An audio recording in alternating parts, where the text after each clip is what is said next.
And welcome to the Township of Whitewater Region's regular council meeting for Wednesday, June 4th. It's 1:03 p.m. We're going to call ourselves to order. Just a few minute delay in terms of connecting to the internet to make sure that we were transmitting.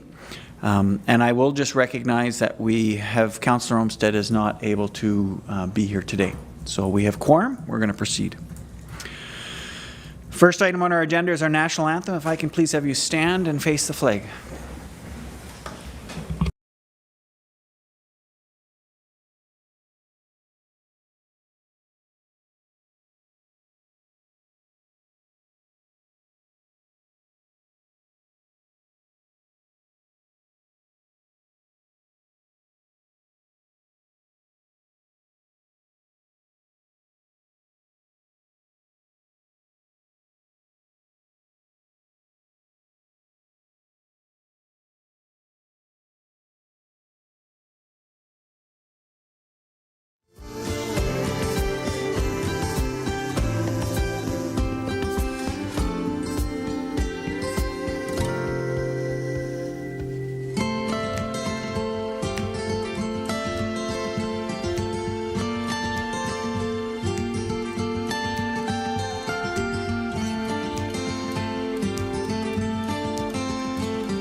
Bonnie, can you sing? She's a beautiful singer. Could you sing it? They're meeting us. Excellent. Okay, yes, please. We're going to do it with Bonnie. If you're now, come on up here with a mic, Stephanie, or we can give the mic to you.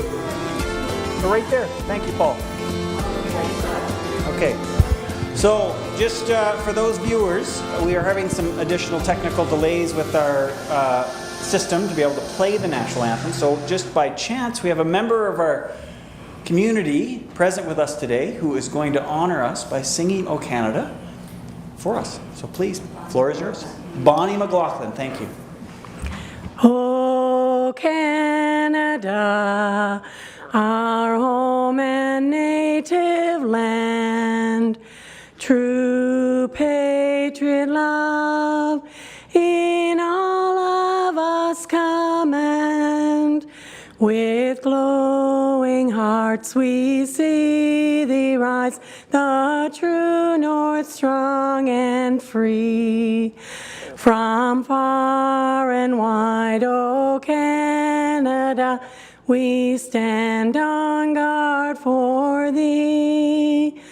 God keep our land glorious and free.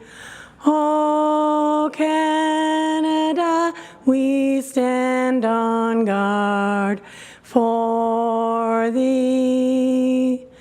O Canada, we stand on guard for thee.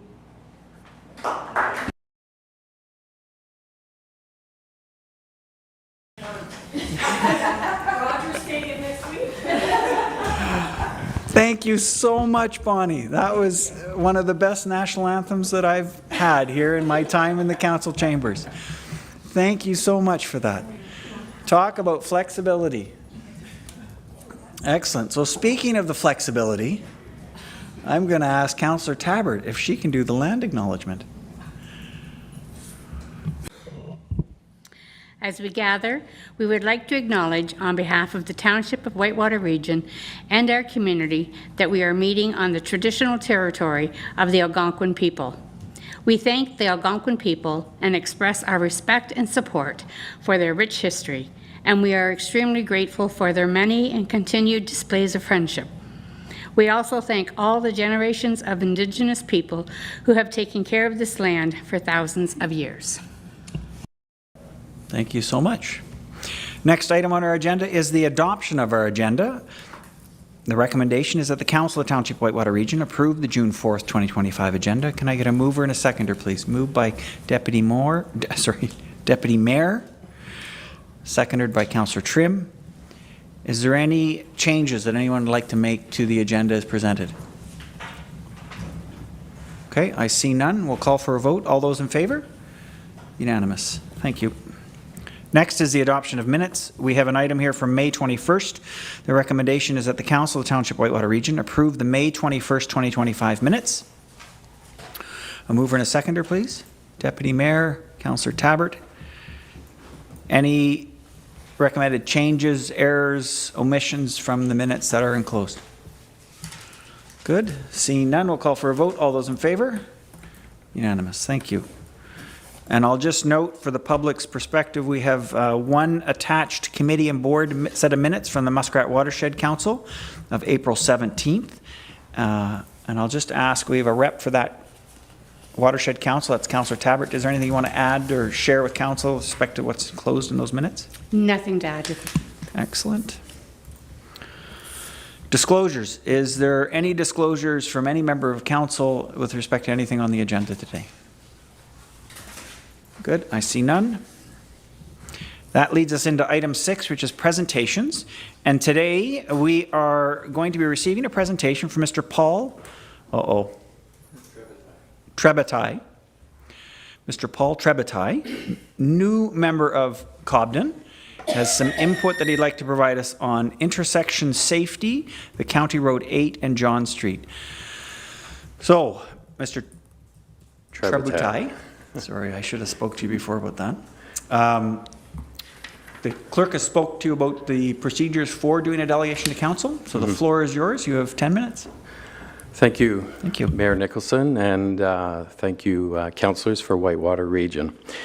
As the mayor said, I'm Paul Treboutat, and I just moved here actually in January of this year to the wonderful community. My wife and I are absolutely enjoying it. Before I get into the presentation, I just want to kind of set the stage for my career to this point. It's been predominantly in engineering and safety is my background. And among the recent jobs that I've had, one was the Director of Investigations at the Transportation Safety Board of Canada. I was responsible for all safety investigations into federally regulated rail lines, as well as pipeline accidents across Canada. And in addition, recently I just finished up 2 years at OC Transpo as their Chief Safety Officer.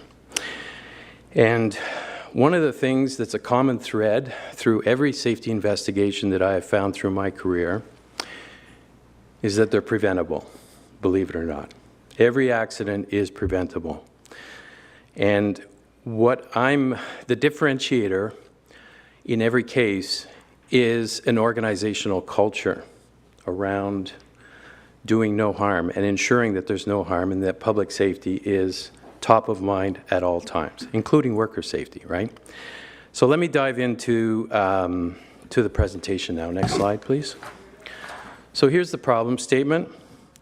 So this deals with the intersection of County Road 8 and John Street in Cobden that obstructed sight lines for vehicle drivers at both the northbound and southbound directions of John Street and for vehicles traveling east and west on County Road 8, that they increase the risk of a vehicle-on-vehicle or vehicle-on-pedestrian collision. So there's a risk here, and it's primarily associated with obstructed sight lines. Next slide, please. So to give you a description of the intersection, essentially it's a two-way stop. John Street, northbound, southbound, have stop signs. County Road 8, which is Main Street for Cobden, is a throughway. The speed limit of County Road 8 is 50 kilometers an hour. And this intersection is surrounded by a cluster of businesses. So we have Scotiabank, Canada Post, Grocery Mart, Conway Pharmacy, Sour Joe's Bakery, to name a few. In addition, John Street is used locally to access private homes, the LCBO, Crescent Care Facility, the public library, as well as the Wren subdivision, and there's currently a significant amount of construction going on there and on that site.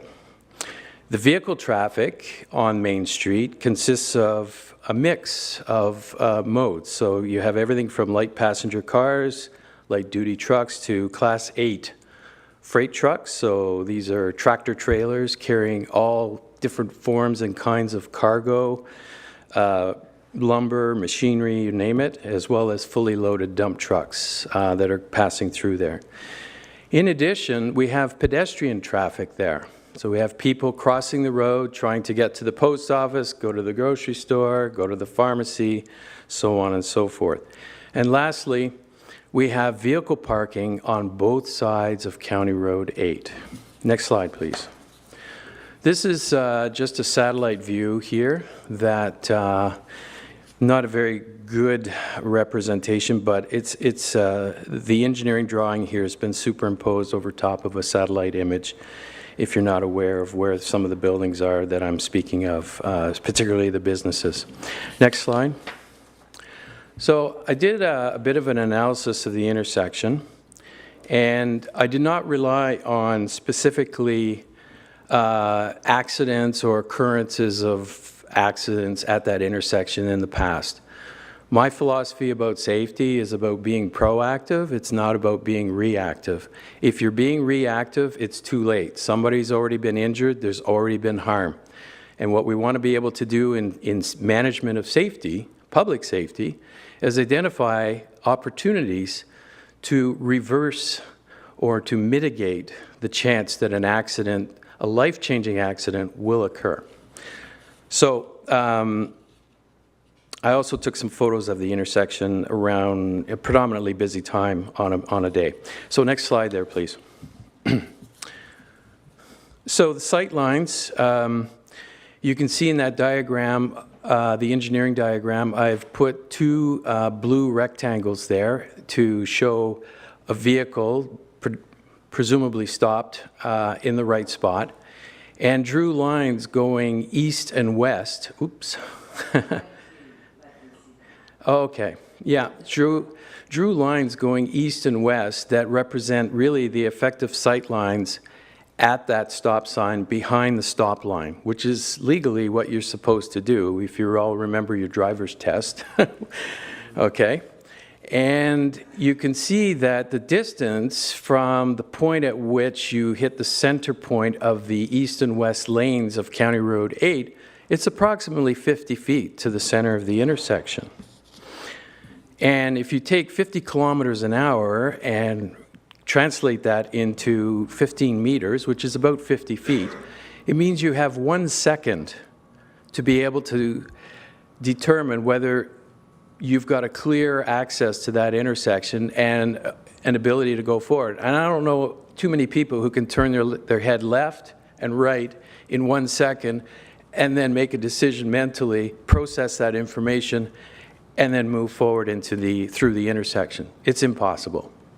So it's already set up for failure, and it's because of these obstructed sight lines. Next page, please. These are just some photos that I took. So this is from the northbound John Street, looking left and looking right.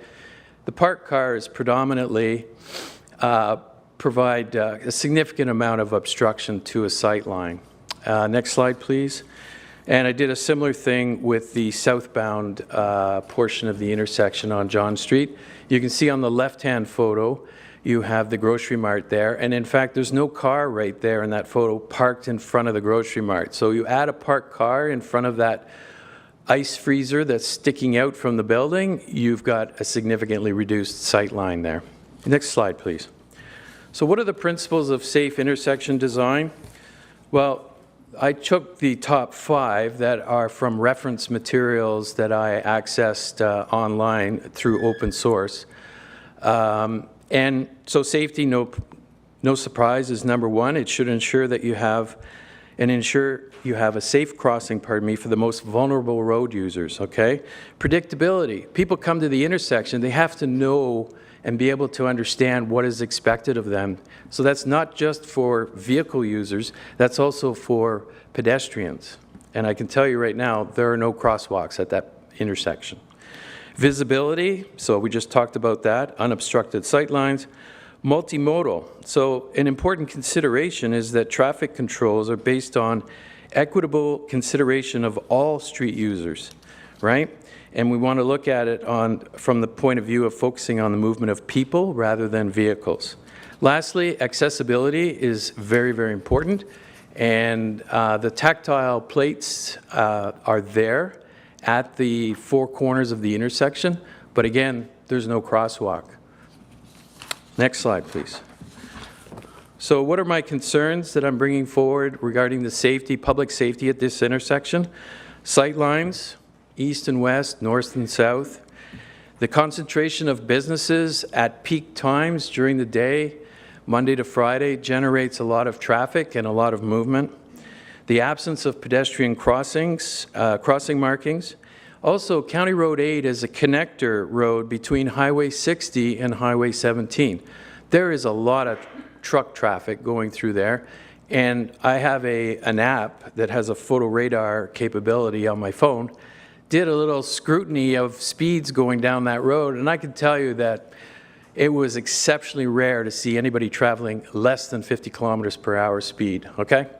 And in fact, the near miss that I witnessed involved a tractor trailer carrying 2 trailers stacked of lumber that almost hit a senior citizen who was driving her vehicle and turning right on the northbound John Street intersection, turning right going east on County Road 8.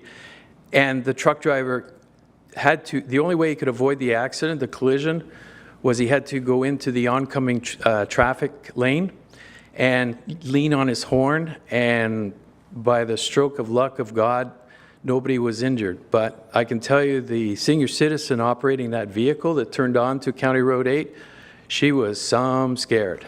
And I witnessed this myself. Lastly, the winter snow clearing operations. They result in snow mounds that are accumulated as if, so further increasing the height and the obstruction at that intersection. Next slide, please. So, my recommendation really is to ask the council here to put forward a resolution to the county to convert this controlled intersection into a 4-way stop with signage that includes an advance warning of a 4-way stop, and put in the necessary pavement markings for pedestrian crossings in all 4 directions. This is vitally important. It will provide a level of traffic calming, particularly for those people who are traveling through Cobden, trying to go generally from Highway 60 to Highway 17. And as well, it'll serve to remind people of the importance of respecting our vulnerable road users, pedestrians specifically. And next slide, concluding thoughts. I spoke to you already about the senior citizen and the experience that she had and that I witnessed. Should have, could have, done something are statements that mean that something has already happened, and that's really not a good approach for safety management. Safety management needs to be about identifying hazards and looking at the various ways that those hazards can be mitigated such that near misses don't become fatalities or harms to the public, and ultimately the loss of enjoyment of life and people's safety. So I'll conclude there. Thank you very much. Excellent. Thank you so much for that presentation. And with that, I'll open it up to the floor for comments or questions. Councillor Trim. Yes, thank you, Mr. Mayor. Through you to our presenter, Mr. Treboutat. I really appreciate the presentation. It's very detailed, and I understand your concern. This is, of course, a county road, and your request is that we petition the county. And I don't know what their criteria might be for 4-way stops and such on their roads. However, I was just wondering, you made one recommendation. I'm wondering if there might be anything else. I'm just thinking, without having your experience or your expertise, that maybe making John Street into a one-way street so that people can only enter from Highway 8 but not exit. Now, I'm not suggesting that we should do this. I'm just thinking that maybe there's other solutions, and if we can't come to if the county would not see this. I can see a crosswalk, perhaps, and so I'm just putting that out there, wondering if you think that is another viable option. Thank you, Mr. Mayor. Thank you for your question. So through Mr. Mayor, the councillor, yes, so I've been made aware of some of the interesting nuances that may exist in the relationship between the township and the county. Certainly the recommendation that I put forward is one that I believe would be beneficial to everyone in terms of achieving the goal of public safety here and mitigating opportunities for mishaps and accidents. But that's not to say that there aren't other ways or other approaches. As you suggested, certainly the intersection itself I view as a shared responsibility. So the township has a responsibility for the safety of the citizens of the township and anybody going through there. It's a public safety issue, regardless of the jurisdictions. At the end of the day, we're all taxpayers, and we're all paying money for getting some level of assurance of safety when we operate on Ontario roads. And that would go the same for provincial matters as well on, say, the 400 series highways. But at the end of the day, if there is some kind of tension or friction where the county doesn't feel that there's an obligation or a threat to public safety, then I agree with you. Making the John Street only an egress from County Road 8 might be another alternative, but certainly putting the pedestrian crosswalk markings in there is an absolute for sure. But you know, there's many ways to provide solutions that will mitigate a hazard that I believe exists today. And any one of you, if you wanted to, just go out to that intersection, stand there at 4 o'clock in the afternoon, Monday to Friday, and you'll see all kinds of like, ooh, that was scary. And I think we can do better. And what I'm trying to do here is maintain a balance between, you know, being cost effective in mitigating the hazard, while at the same time ensuring that something is done here. Something needs to be done. I don't believe that it can be boiled down to, well, that's a county issue. I think there's a shared responsibility there, and I think we need to be, as citizens, look at the public safety as the greater good and the goal and objective for this intersection. That's my pitch. No, and that's exactly right. I know in the past experience when we put in the crosswalks for the 3 schools across the township, we first had to get county council to confirm that they were necessary and to grant us permission to put them in, but we actually paid for and put those in place on their road. But it is a 2-step process, and I don't know if there's friction, but there's friction created by virtue of there's 2 organizations both working on the same intersection. Good. Any other questions from members of council? Yes, Councillor Tabbert.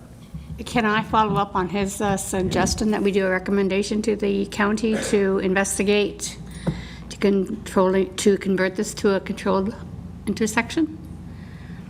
Absolutely. And there's some procedure related to that. Yeah. So before I jump into the procedure, and the clerk's going to jump all over me, are there other issues that we want to talk about with respect to this before we consider putting a resolution on the floor? Is there anything else that comes to mind from any other members of council? Councillor Moore? Just in keeping with County Road 8 or the main street, there are at least 2 other intersections that may qualify because of sightlines issues. So can this come into play for all of Main Street? Yeah. Meaning, I think it's 3 intersections, Crawford, Gould, and John? Because some of them are equally as hard to get out of, and we've been very fortunate that there hasn't been any incidents, but the one at the post office crossing appears to have the most pedestrian traffic going to the post office and the bank, so maybe it would be listed first, but could we list all three? Do you mind if I throw the question back at our delegation to see why he only recommended one and not the other multiple intersections on County 8? Is there any insight from you? Yeah, so the only insight I would offer is exactly to the point, is that you have this cluster or concentration of businesses around the John Street, Main Street intersection. And while I do recognize there are a few businesses further up, Crawford and Gould, as well as the church, based on my observations, physically going there and seeing the interactions between pedestrian as well as truck and light vehicle interactions, that intersection, the John Street one, seems to be the one that's the most problematic. And for me, it's the traffic coming from the west on County Road 8 where you've got the greatest opportunity for speeding.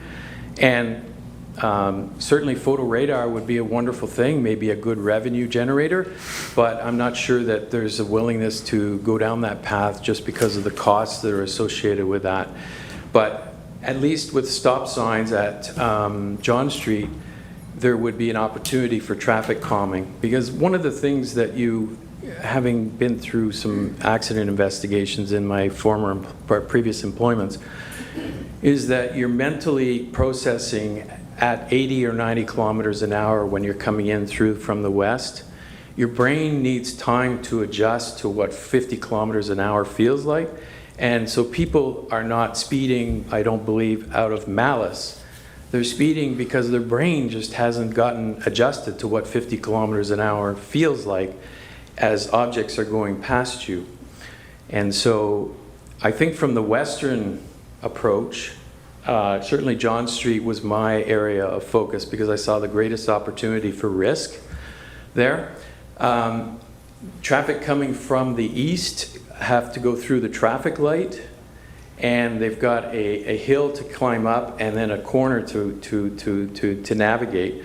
So they tend to be a little bit more cautious because, again, the driver on County Road 8 climbing the hill, the sight line is obstructed until you crest the hill.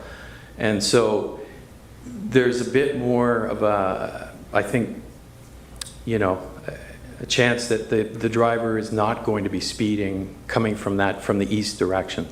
Anyway, I've waxed on for too long. I apologize.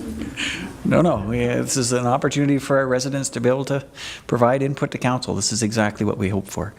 So I think I would tend to agree with Councillor Moore's perspective. If we're going to look at one, maybe we look at three, with the understanding, as has been presented, that it may not be warranted at the other sight lines, but if we're going to spend any time or effort in it, why not include a perspective of the whole Main Street, the three main intersections? Good. Is there any other comments before I go back to Councillor Taberts? Yeah, Councillor Bell.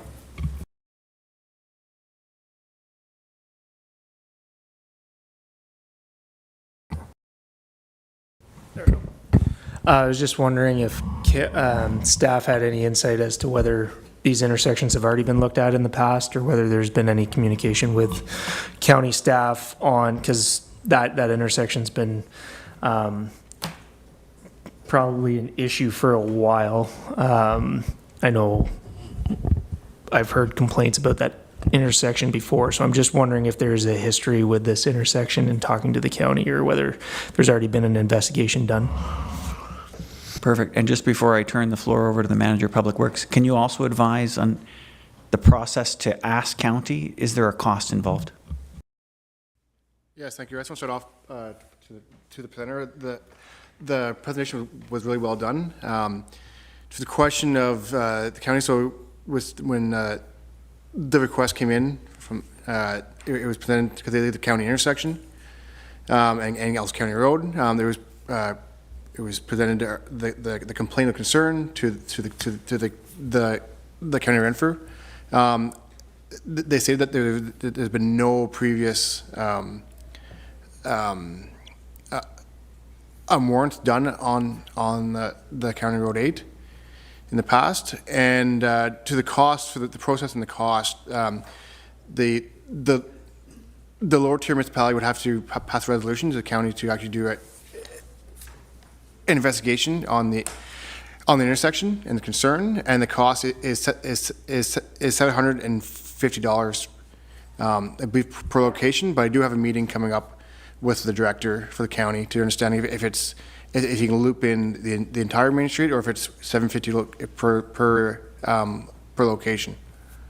And the warrants was similar. What they would do would be the Ontario Traffic Manual, Book 5, and they would determine the previous collision history, the traffic, the vehicle and pedestrian traffic, and also the visual sight lines. Okay, I appreciate that. But I believe Gould, like, we already have an active crosswalk there with flashing pedestrian. We do have the flashing pedestrian lights there. So I'm guessing there's already been an investigation into that. What's that? There's no, it's just a pedestrian on Crawford. Yeah, sorry. But at the main crosswalk for the school. So I'm guessing there's already been an investigation on that intersection in particular to get that particular to get that crosswalk established. Yeah, so for any, when that was established, the similar process for any pedestrian crossover on a county road would have to be analysis. It's typically done by the analysis be done by the municipality to determine what type of crossover, if it's a type A, B, C, or D crossover, and that would be passed by resolution by the Lower Tier municipality to the county Renfrew for approval for that. I'll just jump in. Councillor Bell, I don't know if the exact same investigation process is used for sight lines and pedestrian crossing. There may be some overlap. You wouldn't need to redo majority of it. If that is something you've indicated, you'd have to negotiate with county council if there's only a portion of investigation required on that intersection. Is that? Yeah, the only reason I'm asking is just to save on redundancy if these files already exist, if the investigation's already been done. So if that intersection's been clear, but we've already looked at these other two, there's no point in spending, I know it's only $750 in the grand scheme of things, but $750 every time adds up. So just to avoid redundancy, just to make sure that we're not doing something that's already been done in the past would be. Good, and that's possible? Manager Public Works? Yes, the pedestrian crossover itself, with the rapid flashing we have on the intersection of County Road 8 and Crawford, that's a separate issue versus a traffic warrant for the four stop sign request. The one thing to note is that we presented this last week, but the OTM Book 5 states that always stops are not a traffic calming measure. There's other ways to do it. But through the actual warrant, if it's actually warranted, the county would do an exercise on traffic counts, and then potentially also then if it's speeding is the issue, to determine if it warrants the actual four-way stop. Yeah. CAO? Yeah, so if you allow me just to clarify, the crosswalk with the flashing lights at Crawford Street, that was a process initiated by the township because of the children and the pedestrians crossing the road there. We previously hired a crossing guard to manage that crossing 2 times a day every week through the school year. But due to the inability to retain crossing guards, we chose to, the corporation, the township at that time, chose to omit crossing guards and move to a different approach, which is the crosswalk. And correct me if I'm wrong, Manager Cleroux, the type of crosswalk is dependent on the traffic and the type of roads, the collectors or local roads. So that type of crosswalk was established as a result of the road network that's there. But I don't believe there was analysis made to say there's so many pedestrians crossing here, we need a crosswalk. It was because we were substituting the crossing guard for a crosswalk. It is ultimately the rationale, I think, behind the decision of putting a crosswalk in that location. Thanks. Point being too that that study may be able to use to reduce the requirements of a future study, at least portions of it, if not more. Good. Councillor Bell, is there any other questions? Yes, Deputy Mayor. Thank you very much, Mayor. So my concern is if we're looking at 3 different intersections now that you want to stop and make a 4-way stop or do whatever you want to do, my concern is, and I agree with Mr. Treboutat, that is a bad intersection. That is one that really needs, I think, some attention here. The other 2, I agree, you're coming up Main Street, it slows the traffic down. You've got the crosswalks there, slows the traffic down. But that intersection, you cannot see past it. I've almost had a few near misses myself there, and I'm sure everyone sitting around this table may have. I know I have. You cannot see past there, especially now with, you know, you look at the businesses there.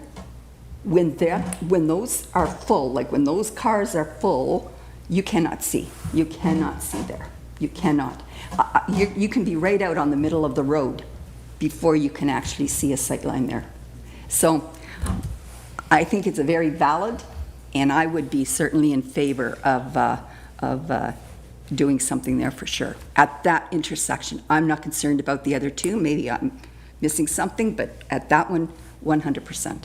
Thank you, Mayor. Perfect. Thank you, Deputy Mayor. Is there any other comments or questions? Mr. Treboutat, I'm going to get you to sit down if there's no more questions for our delegation. Excellent. Thank you so much for this presentation today. We really appreciate it. As you can see, it's solicited quite a bit of discussion, which is exactly what your intention was. Thank you. Thank you, Mr. Mayor. Thank you, councillors. Appreciate the time. Good. And with that, I'm going to go back to Councillor Tabbitt's request about how we might go about putting a resolution on the floor. We would have to suspend our procedural bylaw. So I would need a motion from the floor to suspend our procedural bylaw to consider a resolution based on a delegation. And that is moved by Deputy Mayor and Councillor Moore. Okay. And there's no debate on that? I think there should be discussion. Okay. Is it no on the suspension of the procedural bylaw? I can't remember, but I feel that yes, I think there should be discussion. Okay. On suspending. Is there any discussion related to suspending our procedural bylaw rules to hear a resolution based on a delegation? Good. I see none. I'm going to call for a vote. All those in favor? It's unanimous. Good. So the procedural bylaw is suspended for us to consider a resolution based on the delegation. I love procedure. Good. So, Councillor Tabbert, would you like to put something on the floor? I think we can go with what Mr. Treboutat wrote down, his recommendation on the township. So I would go with Mr. Treboutat's recommendation but only have it to go to the county to see if it would approve reviewing the intersection. So in anticipation of this happening, I asked the clerk to prepare a resolution. Would you give me permission to ask the clerk to read her resolution to see if that would be something you'd like to move? Yes, please. Okay. You've got a copy. Yeah, I do. Whereas traffic safety concerns have been raised at the intersection of John Street and County Road 8 requiring the consideration of a 4-way stop, and whereas the county is the responsible authority for this intersection and may conduct intersection assessments subject to a request, including a resolution from a local council and payment, and whereas the county has indicated a fee of $750 that's required to complete the preliminary inspection, and whereas the funds from the transportation category of the operating budget be used to cover this expense, now be it resolved that the Council of Township Whitewater Region directs staff to submit a formal request to the county for preliminary inspection for the potential installation of a 4-way stop at the identified intersection, and further that council authorize the payment of $750 inspection fee to be funded from the transportation. Would you like to move that motion? Yes and no. I like the motion, but okay, so if I move the motion, can we still add to it? Yes, we can still amend it, but you can amend it, if you're moving it, you can amend it as you see fit. I'd like to have discussion if I were to amend it. Okay. Oh. So sorry. I feel that we have to put the motion on the table to Okay. hold the discussion. Okay, I'll move that. You'll motion. move that motion? Excellent. And seconded by Councillor Trim.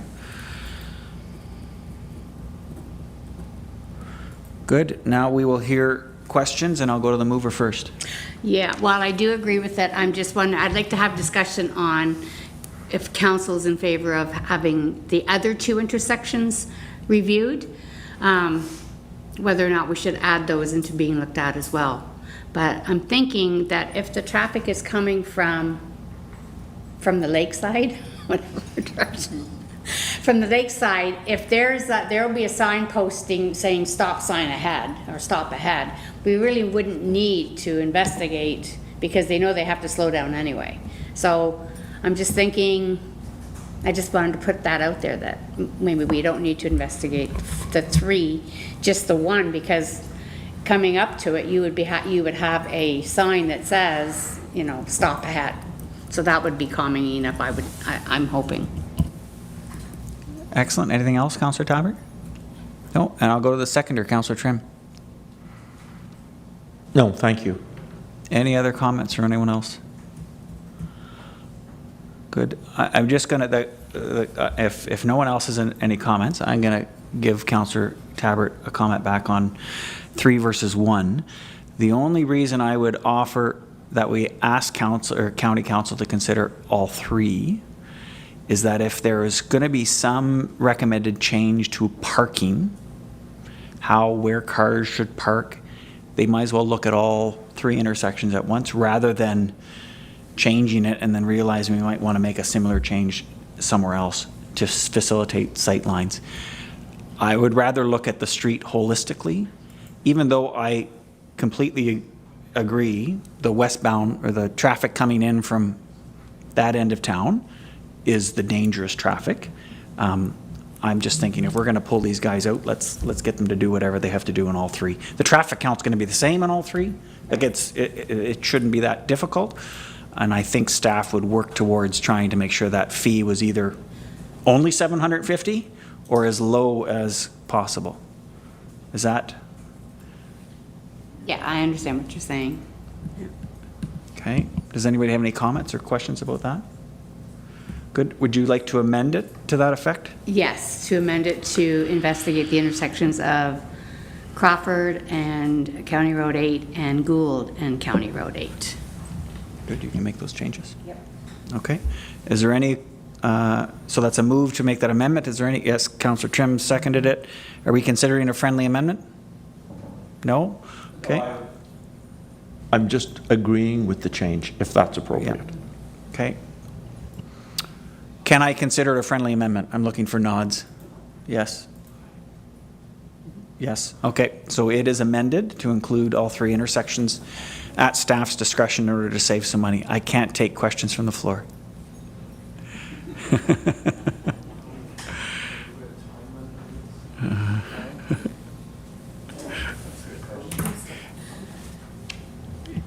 There's still discussion on the resolution on the floor. Yes, Councillor Tabbert? Okay, can we ask for a time limit? I was thinking of that earlier, but I would like to see this rushed through as soon as possible because, I mean, we have summer coming up. Well, summer's here. Good. So, but. Can we put that to staff? Can you confirm if there's any way for us to include some kind of time limit on this or is urgency, level of urgency? Yes, with the resolution, I would be meeting with the County Manager for Public Works and we can discuss how long it would take, and I could update council on what I would on their timeline. Thank you. Okay, that works for you. Is before I call for a vote, I just want to give, because this is a new resolution on the floor, we have the staff listening attentively. Is there any input staff would like to give us on this resolution before we call for a vote? No? Excellent. Good. With that, no other debate, I will call for a vote. All those in favor? Any against? Good, and the motion carries. May I, Mayor? Yeah. Yes? I just want to be very, very clear that I'm only voting on that one intersection, that I am not in favor of the 3. Is that where I just want to be very clear on that? No, sorry, because we considered it a friendly amendment. So, okay. So the discussion is over. We do have to proceed for 3 intersections there. Then I will be in favor. I'm sorry, I misunderstood that. Okay, so let me just go back, because I thought I got all nods. I'm But we'll make sorry. it clear. I needed to be clear on that. I We'll still just back it up, am in favor of if I that. can. Clerk, you're okay with that? I'm just concerned that it's going to get lost in the shuffle. It's going to get lost. So in the Councillor shuffle. Talbot recommended amending it to include 3 intersections. The Seconder General approved it. I asked if I could consider it a friendly amendment. And you're happy with the amendment? Good. So the vote that we had, the vote that we had was for all 3 intersections. Correct. And you're, If that is the only option, then yes, I would be. okay, so I'm going to recall for the vote, because you were not in favor in the last vote, and I want to make sure that it's clear. All those in favor? Unanimous. Thank you so much. It's good. Somebody's going to look at YouTube 5 years from now. It's important to make sure it's right. Excellent. Thank you. You are more than welcome to stay for the rest of the council meeting. Otherwise, we are moving on. Thank you so much. Okay. Next item on our agenda is the mayor's address. And I just got to pull it up.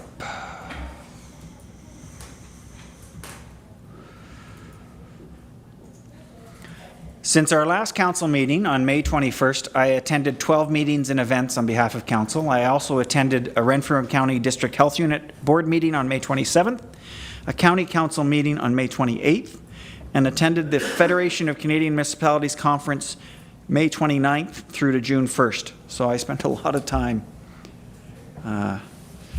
in meetings. The Federation of, and sorry, I'll just share some highlights on some of these items. The Federation of Canadian Municipalities hosted an excellent conference this past weekend. And I have to thank Councillor Bell and the Deputy Mayor for sharing your training and conference budget with me to allow me to go. So I appreciate that significantly. And because it was in Ottawa, I was able to attend. So it was interesting to hear just how similar our work was to many other communities across Canada. This being a federal conference, there was mayors there from communities of 100 people. So it was very interesting. So I spoke with leaders from across Canada and was able to hear our Prime Minister speak directly about the importance of municipalities in realizing the needs of our nation at this time. So that was very good. About how they are dealing with flooding and other emergencies. About how there's one municipality I spoke to, they had a $10 million investment into a water system that supported only 100 residents. I said, well, that sounds familiar. So we're not the only ones in this boat. About how RFPs so requests for proposals, take an average of 250 staff hours versus using the national procurement systems like Canoe, which take only a fraction of that time. About how unaffordable property taxes will become if they have to fully fund the maintenance and replacement of their roads, water, and wastewater systems. We spoke about development charges and how the federal government will work to make communities whole in development charges to support the explosive growth that they need in housing. We spoke about AI and how some municipalities have integrated fully into their systems, giving AI access to all their bylaws, building permits, and residential calls to confirm when their road will be cleared. There are some communities where if I want to know if I can get a permit to do something in my yard, I put it in a chat bot on the township website. It goes to the bylaws that my questions are about automatically and then answers. You need to do this in order to get that permit. If I want to know if my road will be cleared in 30 minutes, it goes in, reads the GPS off the public works trucks, calculates the route that truck is been allocated, and will tell me that I will have my road cleared in the next 2 hours. If a resident calls in to complain about a pothole, it's fully automated, similar to our E11 system, but it fully integrates the bylaws. So incredible changes that AI is making into customer service in some of it is the larger centers, but hopefully we'll see a trickle down. I learned about the CMHC home planning program. They offer free, complete home building plans that meet each provincial building code. Available for free on website. Essentially, you want to build a house, it's already designed for you. Which I know I've already given to the CAO, and we're going to see if we can offer that, or connection to that. And how we might be able to use permeable asphalt. Specifically, I was thinking here in Cobden to help with diverting stormwater from our wastewater systems. So essentially, the water flows right through the asphalt like a sponge and just goes into the gravel beneath the asphalt, rather than off the asphalt into storm sewers and into our wastewater treatment plant. I met with staff about grant programs available through FCM to support infrastructure and innovation. There's going to be some follow-up meetings that have been arranged, first with the City of Ottawa emergency management staff to discuss spring freshet. I've looped the clerk, the CEMC in, and with FCM staff to discuss more details about their specific grant programs. So overall, it was a very busy 4 days, but very useful. And if not, it just made me more aware of just how we're not really any different than a whole bunch of other municipalities out there. The next thing I'll speak to is the United Church 100th Anniversary Supper. I brought greetings from council for this event. This past Sunday, on my way home from the FCM, I just pulled in there. And as part of the event, one thing I did note to everyone was just how our many religious organizations here in our community have played such an important role in shaping our community into what it's been today. I mean, this is just an example of one religious organization in the 100 years of history they have here in our community. We have that in a number of different areas, and they are tremendous, very advantageous to have in our community. As part of that event, Barry Stevens was presented with the Governor General's Sovereign's Medal for Volunteers. This is an incredible level of recognition. The medal recognizes exceptional volunteer achievements from across the country and abroad, celebrating incredible contributions.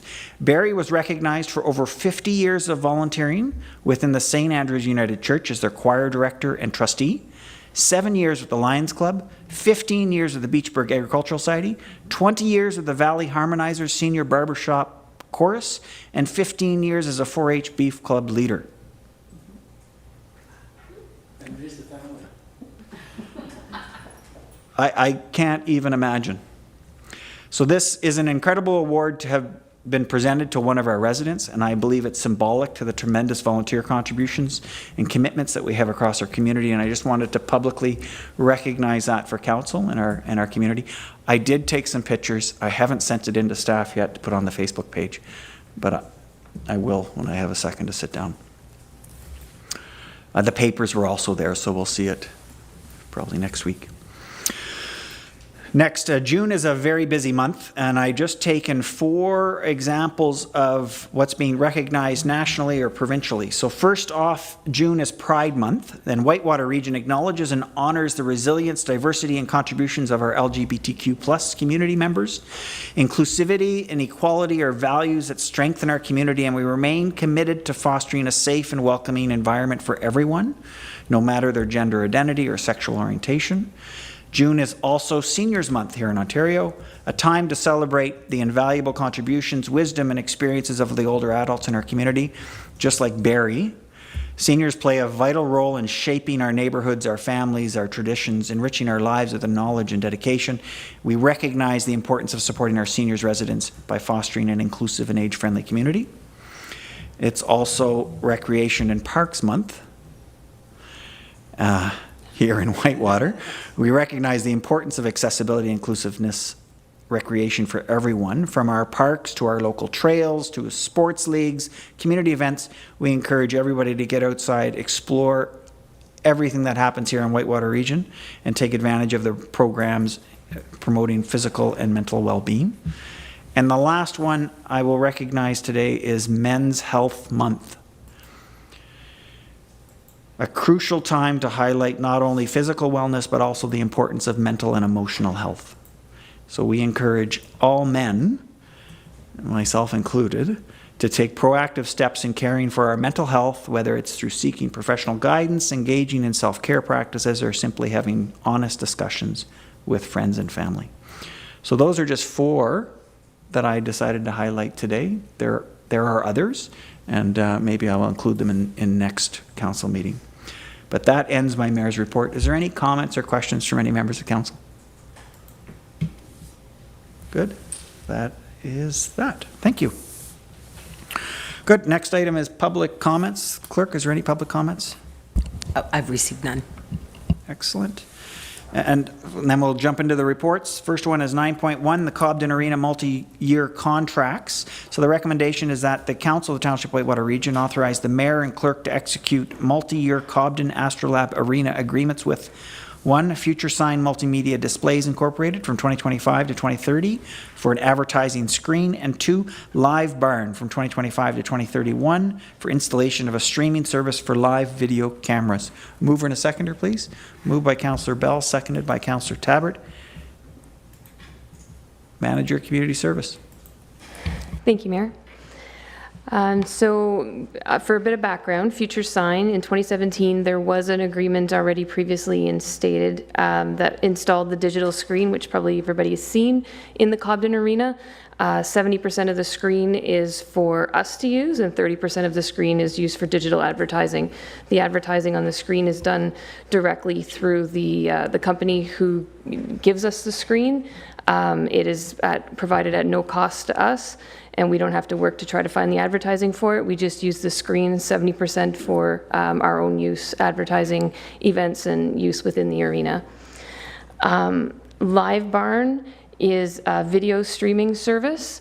The local minor hockey associations were approached in 2024 by Live Barn, and if you haven't seen it, I welcome you to, I have a subscription, but if you would like to come and see what it looks like, we can meet after the meeting. What it is video cameras which follow the play on the ice surface. So this streaming service is meant for on the ice.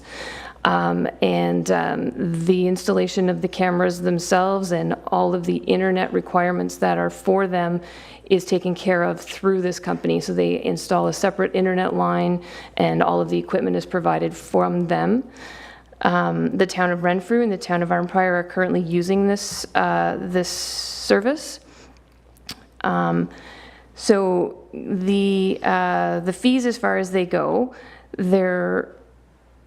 I'll jump back to Future Sign just so that I'm going in order of the report. We annually get $1,000 per year as of the 3rd year term of the contract for Future Sign.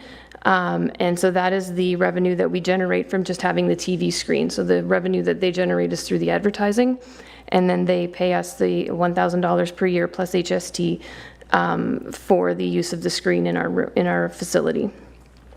Live Barn is a little more complicated. The equipment, as I said, is of no cost. The internet service they provide at their cost. The subscription-based service is put on the users.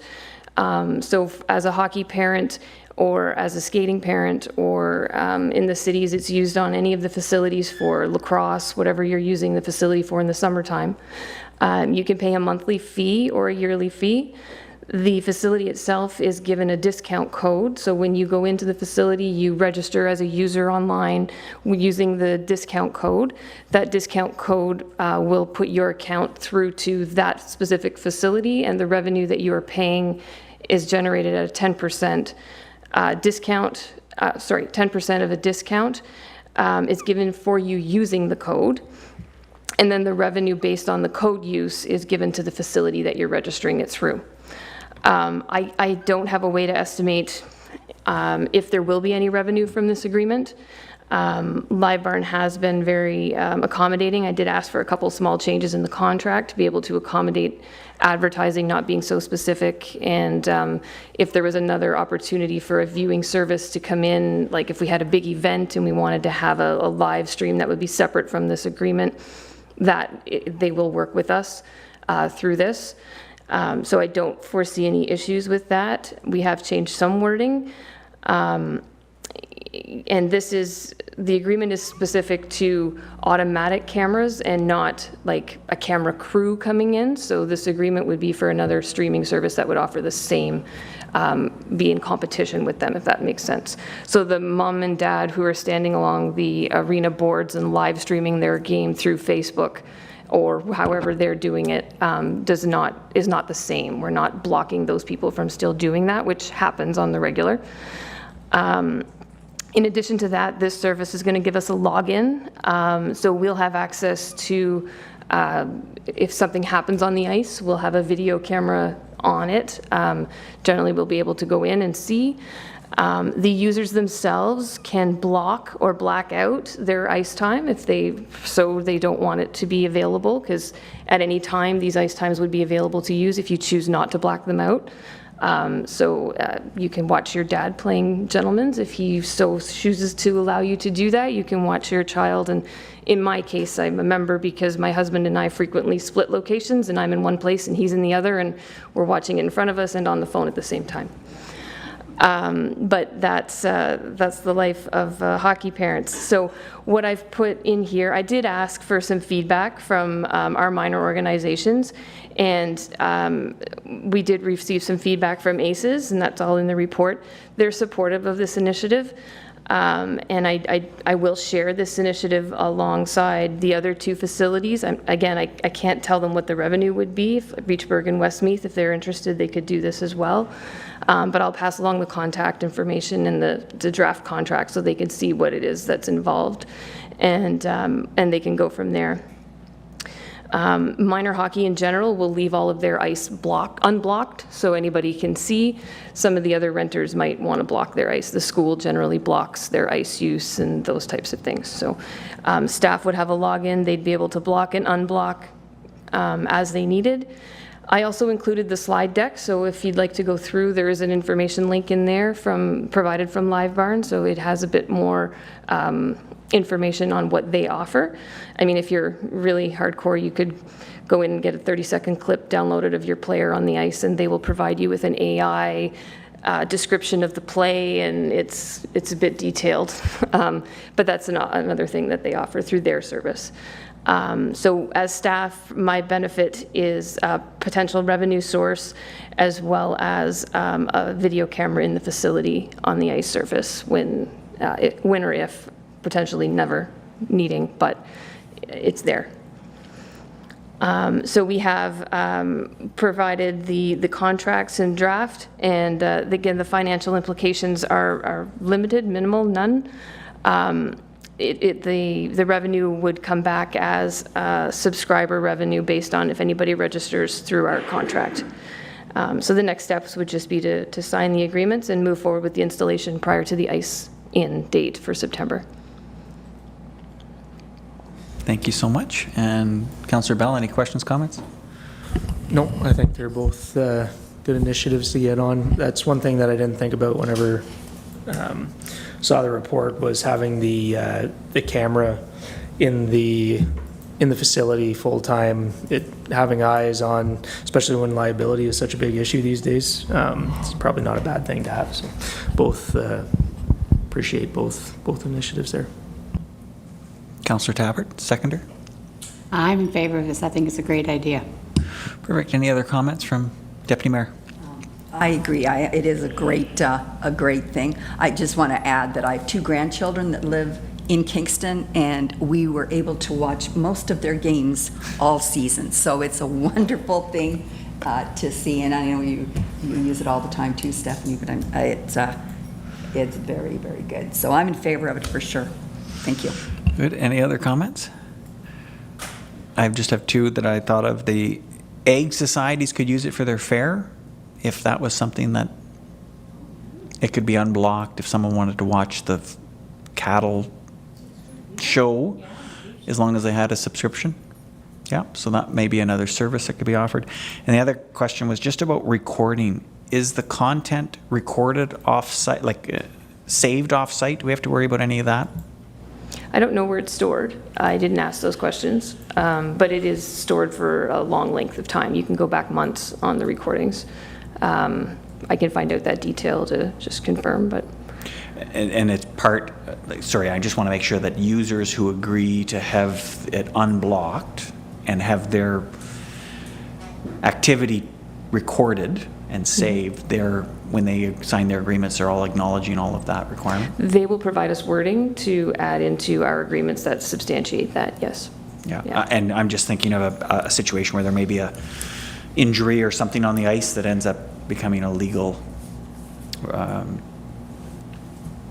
something submitted for legal discussion. From what I know from even a minor hockey perspective, if a penalty needs to be increased or decreased, these parents are all over that video streaming service.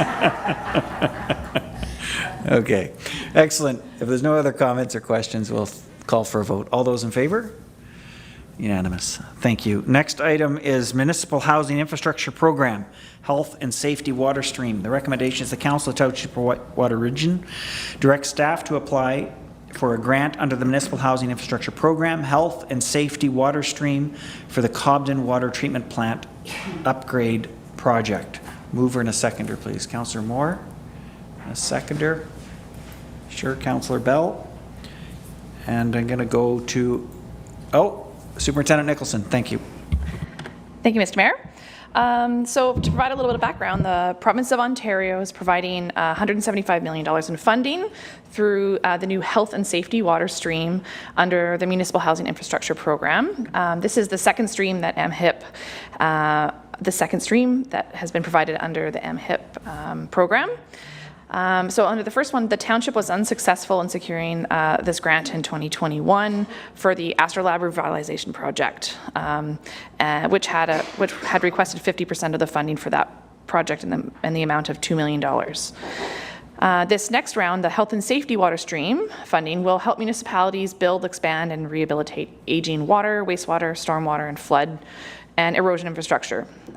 These projects are intended to help preserve the current housing supply and protect communities during extreme weather events. Some of the earlier funding that happened last year was really driven by expanding housing. This one specifically notes that it's to protect existing housing, which is great.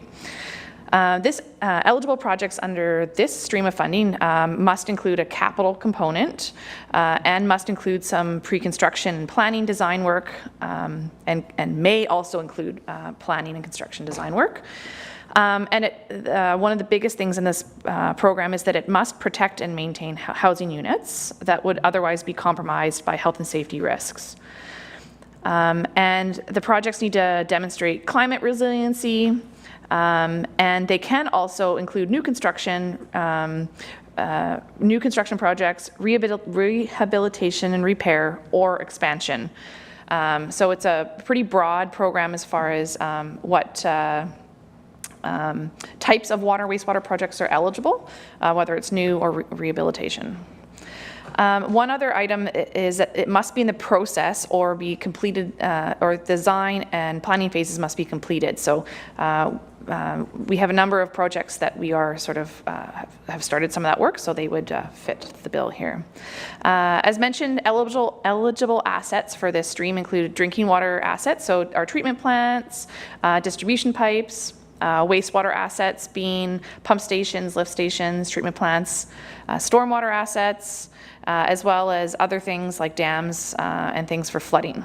So under this program, the province will be funding up to 73% of the cost of projects, up to a cost of $30 million. The township would be required to cover a minimum of 27% of project costs. And the application intake for this program started in mid-April, and it closes shortly on June 26th. And we are expecting that successful applicants will be contacted in the fall or winter of 2025. And it should be noted that these projects, the projects that win, must have a start date of June 30th, 2026, and be completed by March of 2029.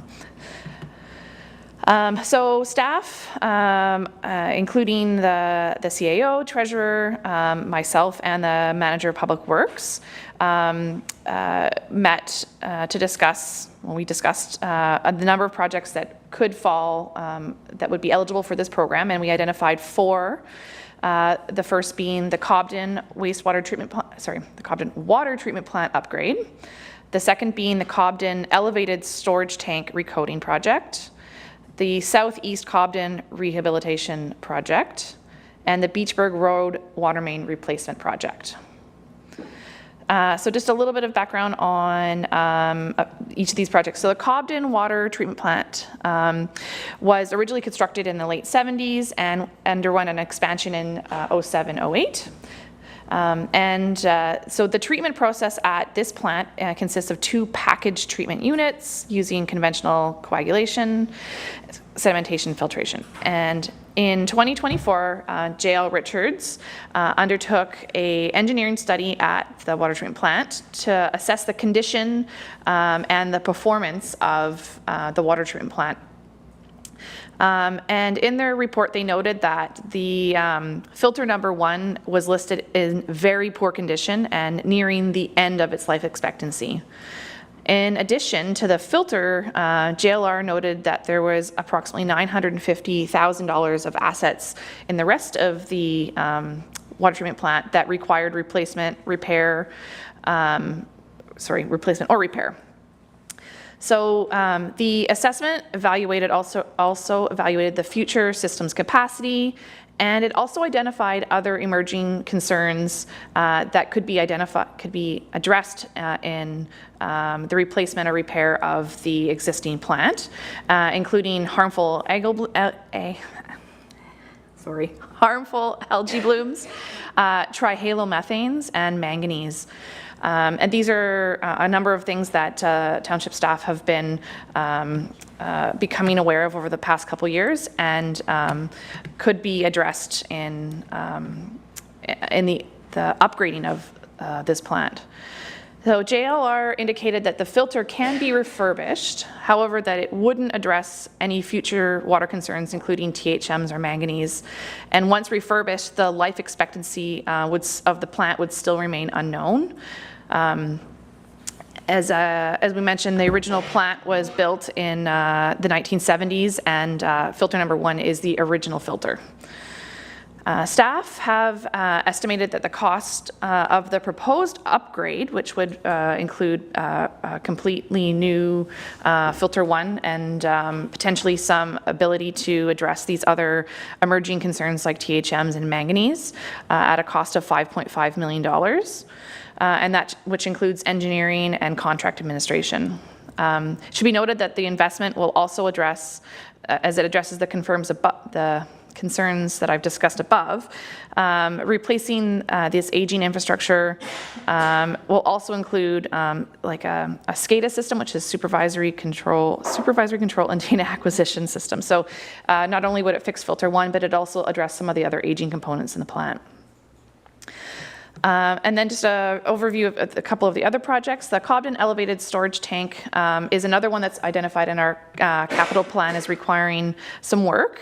In 2021, Aqua undertook an inspection of the exterior of the elevated storage tank and noted that there was little signs of deterioration and damage to the coatings. There was also some minor chalking of the top coat and loss of gloss, but otherwise the existing coating on the tank is in good condition. The report recommended that the exterior of the tank should be pressure washed and overcoated with a suitable exterior coating to prevent further deterioration. An inspection was also completed using an ROV, and Aqua provided a proposal to undertake the recoating and rehab of the tower at an estimated cost of $1.3 million. There is a plus or minus there of 30%. As part of their proposal, they recommended that a new inspection of the interior of the tank be undertaken by an ROV that does a little bit better job with enhanced lighting to provide a comprehensive assessment of the interior condition. The next project was the Southeast Cobden Rehab Project. So this was a project that was previously applied for using the Housing Enabling Systems Fund and included a number of streets like Crawford, Simpson, Jason, Meadow. And unfortunately, the 2 intakes of this the two previous intakes where this project was applied for was unfortunately not successful.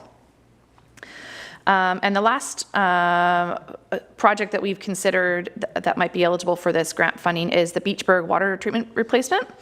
So as we're aware, the water main on Beachburg Road is extending from Anderson to the village limits, has experienced 4 system breaks since 2018, with 3 of them occurring most recently since October. And the main break that occurred, as we are all aware, resulted in a boil water advisory due to the loss of pressure in the system. Staff have investigated the structural condition and are in the process of installing a smart hydrant to monitor pressures in the distribution system.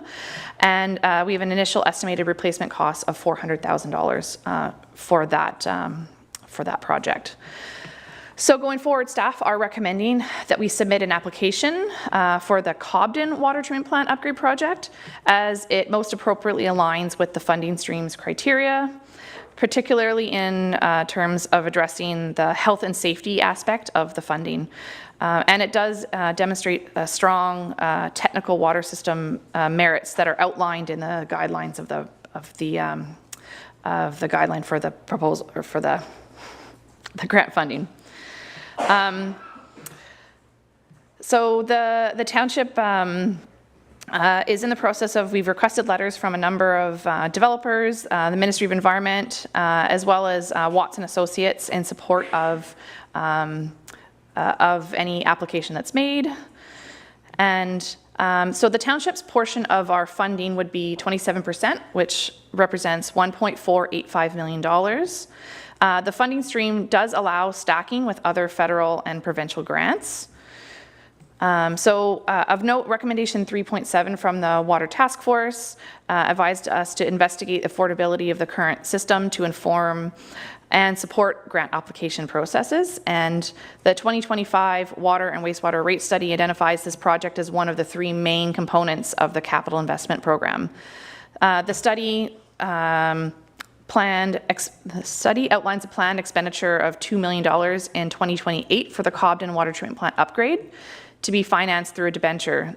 This grant would reduce the overall capital in the 10-year financial plan if it was ultimately successful. So if the grant application is successful, funding will be determined in the 2027 budget process, as notification is expected to occur after 2026 budget deliberations. And that's it. So our next step would be to submit the funding application if council is in support of the project identified. Do you have any questions? Thank you, Superintendent Nicholson. I love the fact that this report included the 4 options that were considered by staff. I really think that was an excellent addition, so thank you for that. I'll open it up for comments and questions from members of council. Sorry, and I'll start with my mover, Councillor Moore. Okay, thank you for that, this extensive report.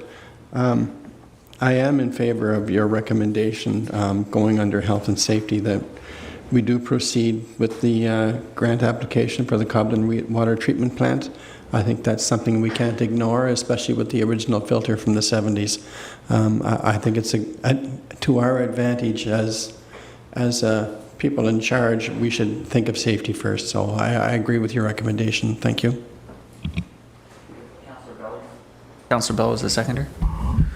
Yeah, just parroting the other 2 comments. Liked how the 4 options that were kind of considered were all included in the report. Great breakdown. I'm just wondering, it just says if the grant application is successful, funding allocations will be determined during the 2027 budget process. Knowing that regardless of this, of the success of this grant, that this is going to be something that needs to be addressed. I'm just wondering if this should be something that is brought up during the 2026 budget deliberations, regardless, as a means of putting, maybe something to consider putting some money towards in the 2026 budget. I'm just wondering if that's something that we should be looking at or considering. Good. Which staff wants to take this one? Treasurer? Thank you. So we do look at those parts, and part of the actual water wastewater study that was recently done attributed a certain amount to be put to reserves. However, they didn't dedicate anything to a certain project, and we'd still be doing that same process for 2026. And then whenever the time comes to finance, should we get this grant, or if we do a separate project at that point in time, it would either be the use of the OSIF funds that we are now transferring to reserves, or the general reserves that we're creating also through that amount. Because the funds are not dedicated at this point in time to a specific project, so whenever that project, should this grant be successful, fingers crossed, we would then go through and finance that way.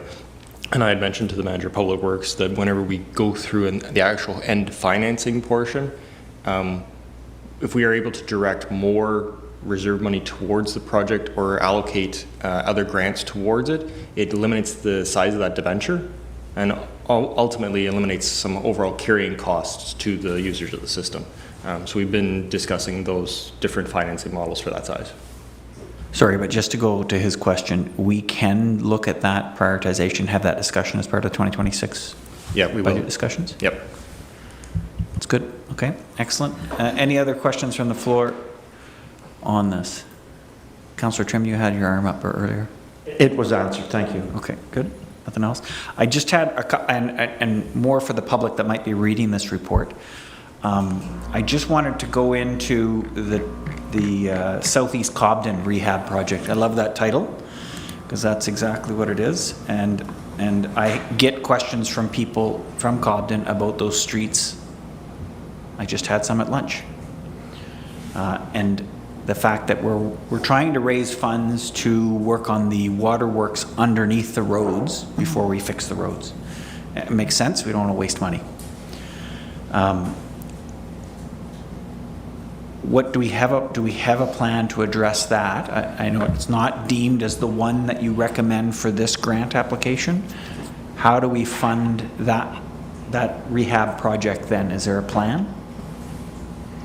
I think we'll go to Elaine. Manager of Public Works from the corner. Yes, I'll take it, sorry. So through our, we do have a list of our next few years out roads. And also it does change with funding applications. With our current asset management plan that's under review right now, we are creating a list in a 10-year plan.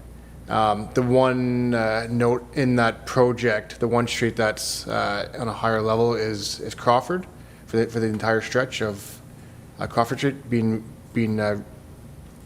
redone. The remaining streets are not on the next 3-year plan, but is part of the 10-year and 20-year capital plans. Good. I just want to follow up that you're speaking specific to the road work. What about the water work and the storm sewer and the underground linear infrastructure? Yes, it is in conjunction. So when we develop the plan and any capital plans, we will include if it's road related, and also the water and sewer. The one note is Crawford is designed with water portion of it and also the road. Last question is that those costs are in the rate study that was presented to us last council meeting. Yes, so the actual Crawford is included. Excellent. Any other questions that isn't comments? Good. The only thing I'll add then is it's nice to see that the province put out this additional grant stream, because that's exactly what we've been asking of them in the AMO delegations. You know, our growth does not compete with the growth of Arnprior or Petawawa, so making grant applications based on growth puts us at the very bottom of the list. This grant opportunity enables us to be able to support the existing infrastructure, is exactly what we asked for.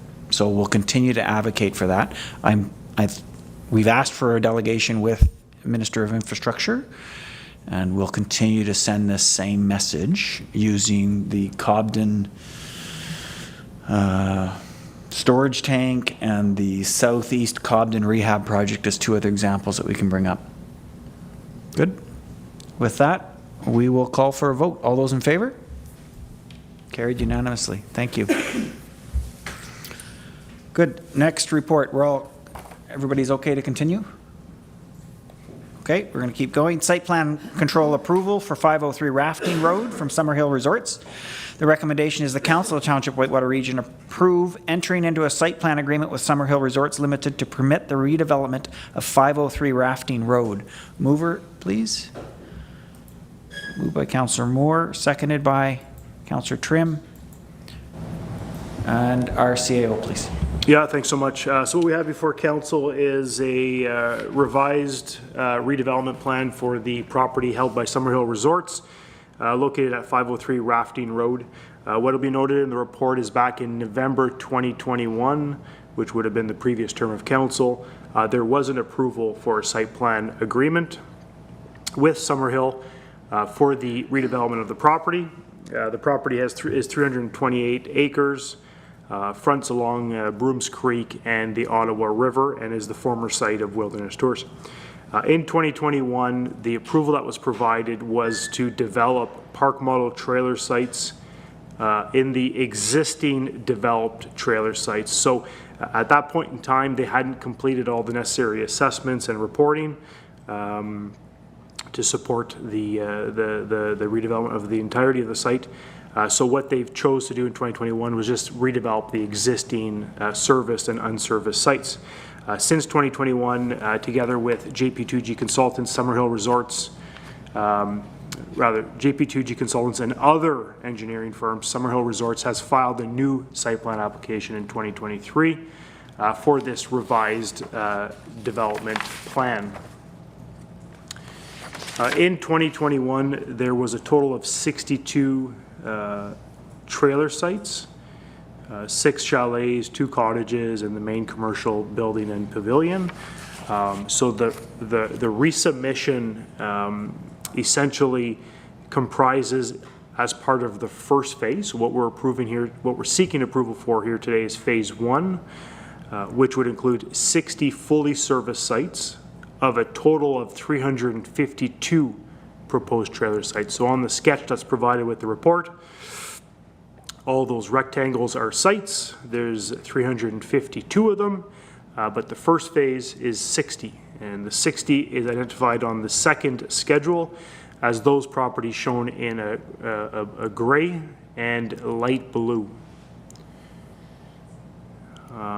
So the gray sites are the existing developed sites. So there are park model trailers there today, 18 to be exact.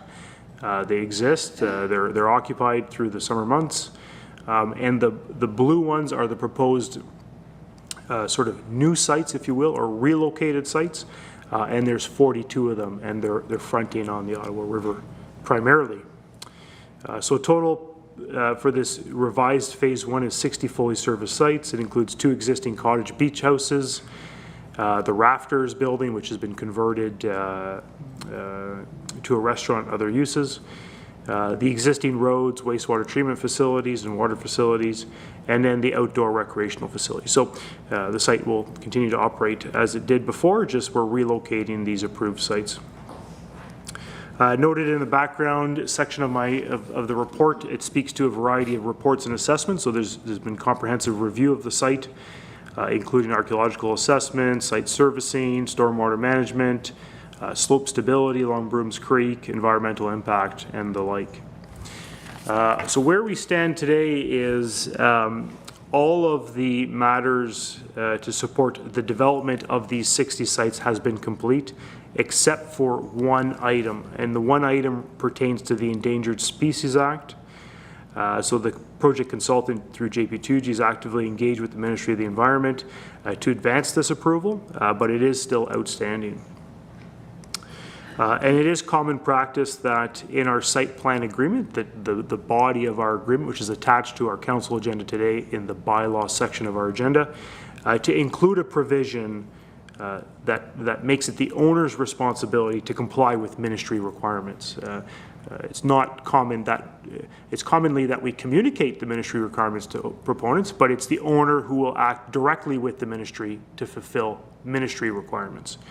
So in light of that pending outstanding matter, we are recommending that we proceed with granting approval and that we include in the site plan agreement a provision, as I've mentioned, that the owner agree to meet his responsibilities to comply with the Ontario Endangered Species Act as amended, and Council will have seen in a couple of province of Ontario is presently making changes to the regulations and legislation around endangered species, which might assist in moving the project forward.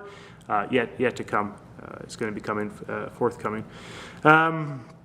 So with that, essentially staff are supportive of moving forward with this revised phase 1, recognizing as an outstanding item which will be included in the site plan agreement, and we're looking for Council's concurrence.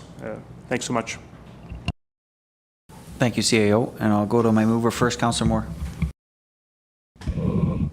Yes, I'm in favor of this. It was interesting reading the report, how much they've come along over the years with engineers, and everything seems, any questions I had reading the report were answered by the time I was done, so I'm fully in favor of this. Thank you. Thank you. Councillor Trim, seconder. Yes, thank you, Mr. Mayor, and through you to our CAO, I'm certainly very much in favor of this, but I'm interested in what happens to the material from the existing septic beds that are slated to be removed. Is that go to our landfill site, and do we collect tipping fees? How is that safely dealt with? Thank you. CAO. Yeah, if you just allow me one quick second to look at the sketch. So the drawing does show some septic fields that will be removed. As part of the first phase of development, as I understand it, the proposed sites are not located where existing septics are going to be removed. So that removal is likely to occur in future phases. As it pertains to the extraction of those systems and the rehabilitation, I would say that we're certain that the material is going to go to the proper location, whether it's our landfill with proper approvals, and I look at our superintendent behind me to confirm whether or not that's even possible. But in any case, we will assure that the material is going to a licensed facility with the proper approvals accordingly. Thanks. Good. Thanks, Councillor Trim. So we'll just note that that's a question to come back to us, or as part of a future report that would approve those specific sites in the site plan approval process. Is that fair, CAO? Yeah, that's noted. Sure. Yeah, okay, thanks. perfect. Any other questions, Councillor Bell? Yeah, just to Steph. So with the Endangered Species Act, just because I know this has been a point that's been brought up before from members of the public. As far as the township is concerned, there's going to be a provision that Summerhill is going to be in compliance with the regulations set out by the ministry. So it's the ministry that enforces any sort of non-compliance with Summerhill, and there's no liability on the township's part by approving this without having that portion taken care of at this point, correct? I would say the answer is yes, you're correct, that there's no increased liability with the installation of park model trailers. Where there might be a constraint is if we're issuing building permits, we would need confirmation that they've complied with applicable law, which then initiates, or we need to confirm with the ministry that they have the approvals before we issue permits. But you're right, there's no liability in us approving the site plan agreement in advance of the ministry issuing their approvals around the endangered species. There's no risk there. And as far as building permits on these this site plan is for RV sites. If other buildings are to be constructed inside this site plan, that's a different process. They're going to have, Summerhill would have to do it like anybody else building on their property, where they come with an application for a building permit, building outside or a change to this site plan. Correct. That's correct. So what comes to mind is there's decks attached to these park model trails. That's what's coming to mind right now when you ask that question is, should Summerhill Resort proceed with the installation of trailers without the approval, it will be the ministry who enforces the Endangered Species Act against those trailers. If they apply for decks to those trailers that are not approved, well, we won't be able to issue the permit for the deck because we don't have the endangered species approval. So we would omit the issuance of that permit. Make sense? Yeah, that makes sense. And like I said, I just know that this has been a point of contention with some people and some members of the public, so I just wanted to clarify that point. I'm just going to make sure that a subsequent question to Councillor Bell's. We're essentially authorizing our approval of all of the aspects within our control. The one outstanding thing outside of our control is those requirements or constraints imposed by the provincial legislation under endangered species. And once that is approved, then they can proceed. That's correct. Good. If the province, through the Endangered Species Act, required them to change that site plan to meet their requirements, that would come back to us for final approval. That's correct, yes. Good. So really, we're just demonstrating that we've done all that we can do. It is completely reliant upon one more check from the province. So from a resident perspective, it narrows it down to exactly which organization they need to advocate to. This item is also on our AMO delegation list. Yes, good. To make sure that they're doing their part to enforce or confirm the requirements for this development. Anything else, Councillor Bell? No, good. Any other questions or comments from members of council? Excellent. With that, we'll call for a vote. All those in favor? Unanimous. Thank you. I'm safe to keep going. One more. Protecting Ontario by Building Faster and Smarter Act, the Bill 17 summary. So recommendation that the Council of Township of Whitewater Region receive the report for information purposes. A mover and a seconder, please. Sorry, I need a mover. Councillor Bell, seconder. Councillor Moore. It is on the table and this is going to the clerk. Okay, so just bear with me a second, sorry. Bill 17 is called Protecting Ontario by Building Faster and Smarter Act 2025. This is comprehensive legislation. It's proposed by the province of Ontario to accelerate the development of housing infrastructure and transit-oriented communities.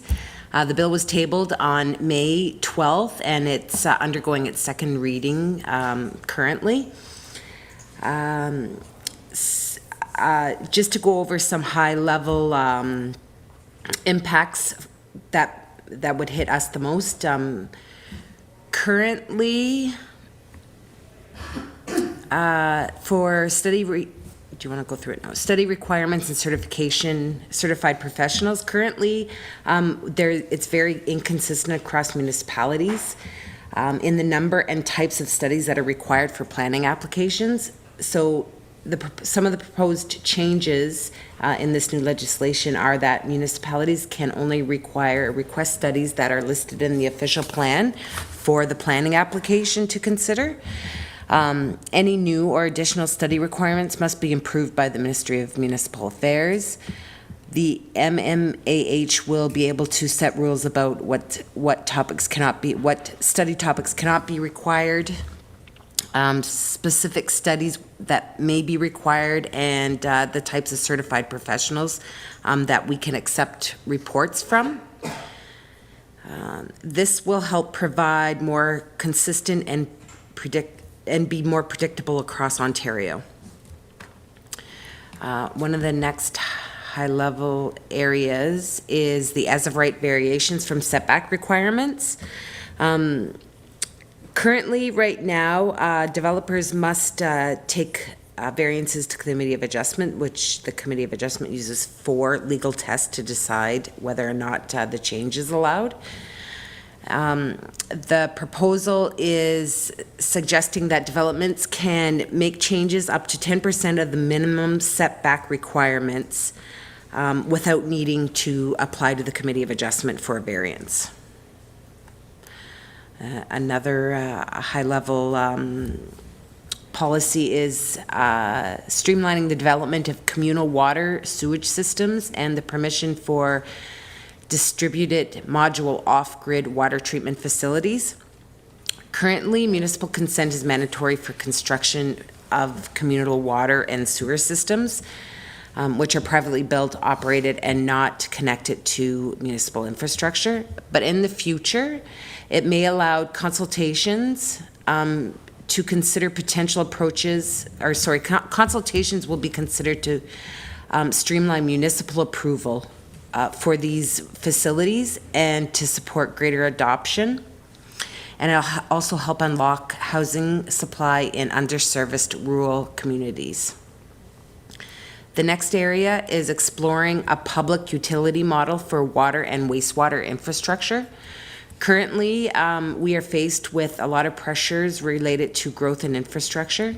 Expansion costs aren't fully recovered from our user rates. So in the future, it's proposed that a public utility model, example, a municipal service corporation, to help provide opportunities to enable infrastructure expansion.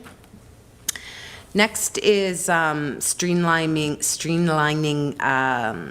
development charge framework. Currently, we only allow rental houses and institutional developments payment deferrals for DCs. Municipalities may charge interest on deferral DCs, but they have to, and they are paid with building permit issuances. In the future, developers, including those who are building homes for home ownership, can defer DC payments until occupancy. They're also proposing that no interest be charged on these deferred payments, and developers can choose to either pay later without needing a formal agreement, and may allow the flexibility of municipalities to add financial security to ensure that there's protection against collecting the unpaid development charges. Help enable bylaw to be amended to reduce DC rates without certain procedural requirements. Currently, in order to amend a DC bylaw, we have to do a new background study, which would be costly and time-consuming. In the future, it's recommended that 60% of the DC funds must be, oh, do I got that right? 60% of the monies collected for development charges must be placed in a reserve fund for specific users. Do I have that right, Ivan? Changes to expand the DCA requirement is that municipalities must spend or allocate 60% of the money in a reserve for selected services at the beginning of each year. And I think with that, we're recommending, or not recommending, but that we believe that these are pretty good, very strong recommendations, and we don't foresee any issues with these coming in place. So if you have any questions, I'm hoping the CAO Burton will answer them. Thank you. Thank you, Clerk. Very long, detailed, and we understand the bill is under review, asking us for public input at this time. So the purpose of this presentation to Council was to solicit any of our feedback that we could then provide in the consideration of this bill. With that, I'll go to my mover, which is Councillor Bell. Any questions, comments? Councillor Moore, seconder. Good. Just one, right on the background, I'm a little confused here. To accelerate the development of housing, infrastructure, and transit-oriented communities, does that mean we don't qualify because we don't have a GO train, or does Highway 17 qualify us if we wanted to proceed and perhaps go for granting? Sir, do you want?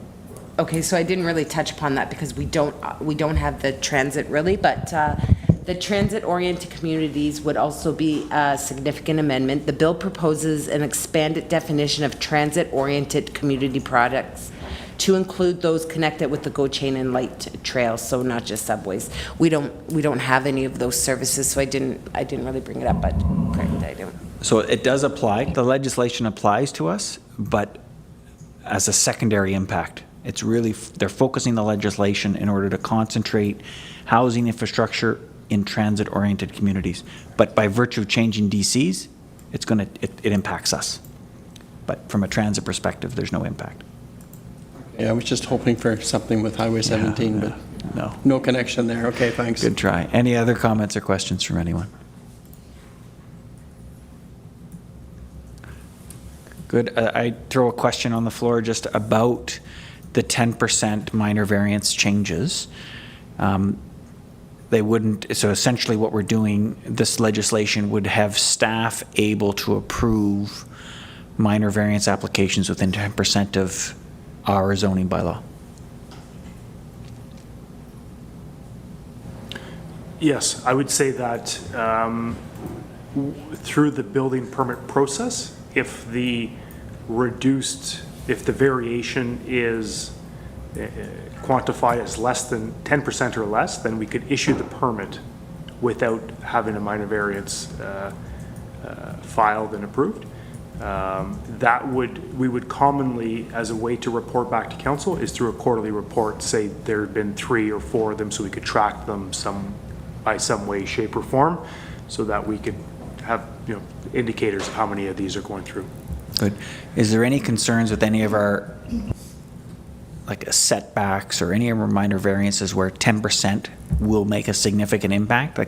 Does it necessitate us going back to our zoning applications to re-examine any of the? So I think where it might pose issues is in the Ontario Building Code. There are sections relating to fire separation between 2 buildings on separate lots or adjacent to close property lines. But I would think that we would take a more restrictive approach, that while you may be able to reduce it 10%, you might have to put certain cladding on a certain side of the wall to reduce mitigate the fire risk. So there's mechanisms by which you could incorporate building materials to allow for a lesser setback. So I don't anticipate any significant issues with our zoning bylaw. Thanks. Perfect. And the other question I have is with respect to studies. They're talking about studies outside of our official plan. Are we aware of any studies that we might need that aren't already included in our official plan? And I note our position has traditionally been to scope our studies just to what is required to support the development. But any comments from CAO on that? I believe the listing of studies in an official plan was something that was brought forward as a requirement. The study has to be listed in your official plan to be able to impose it as a requirement. So when that occurred a year or 2 ago, the county listed several studies, like potentially any study that could apply. So the official plan has a long list of studies. So I don't think we're going to be constrained by that. Where we might get constrained is if the province establishes a revised list for the province as a whole, then we'd have to just go by their list. But yeah, recognizing in all attempts, we try to scope it. The official plan speaks to reduced or no requirement for studies if the certain types of development. So our official plan is pretty sort of appealing for developers and studies. Good. We're doing our part to support development. Good. The other 2 comments I'll make, again, this has been what we've been asking for, so I'm supportive is streamlining the development of communal water and sewage systems. That's an excellent move forward to give us more development options in rural landscapes, noting that we do have one communal system, water system one communal wastewater system with Logos land, the old Logos land. Is that correct, CAO? Apologies, I was just reconfirming my answer to the previous question. If you could just repeat your question, sir. The previous Logos land, Yes. Splash Valley, it is communal water, communal wastewater. I'm looking, I can't remember which one it So is. Champlain Village Champlain is the term Village, of the thank you. subdivision there. You're correct, it does have that property has a municipal responsibility agreement with the township for communal water and wastewater. I believe communal water is through a well that is treated and distributed to the homes, if I recall correctly, and there are combined septic systems for 2 units. Every 2 unit has one system. That's how they're implemented, yes. Yeah, so this new legislation would help facilitate that happening in other spots. And the last one is this public utility model for water and wastewater, which is exactly what we've been advocating for through AMO. AMO has designated LAS to establish, I think it's a working group, and we have our manager of public works on that working group to investigate that. So from a legislative perspective, I don't think there's any input that council needs to add into this bill. I think based on what you've provided, it is satisfactory to just continue to monitor. Any other comments? Councillor Trim? Yes, it's not included in here, but I think as part of this bill too, there's, it says that you, as far as building permits are concerned, you cannot ask for anything more than what is in the building code. And I believe that in our municipality, we don't. And so, again, I agree with you as far as inputs. We should be okay. Thank you. Good, CAO. Yeah, so the change, the proposed change is that municipalities will not have the ability or authority to require their own unique standards beyond the building code, is what you're referring to. So that's correct, yeah, and I think that's important. We don't currently require that. We don't have other technical requirements, so we're consistent with the change. Excellent. If there's no other comments or input from members of council, we will vote. All those in favor? And it's carried. Thank you, staff, for doing that analysis. It's a worthwhile discussion and just reaffirms that we are supporting development. Good. If you will just entertain me to do one more item on the agenda, notice a motion, and then we'll take a break before we get into the last items. What I'll do first before we get to 10.1 is septage hauling from Councillor Trim, and I understand Councillor Trim would like to, what's the language, clerk? Rescind this notice of motion. Councillor Trim, can you confirm that? Yes, this, you may recall, I brought this forward with because of a request from a septic hauler who wanted to know if our treatment plant would be able to accept septic, especially during the winter months. And at that time, I thought it would be good to investigate this as a possible revenue stream. However, since that time, I think that this is something that maybe we could consider in the future. However, because of the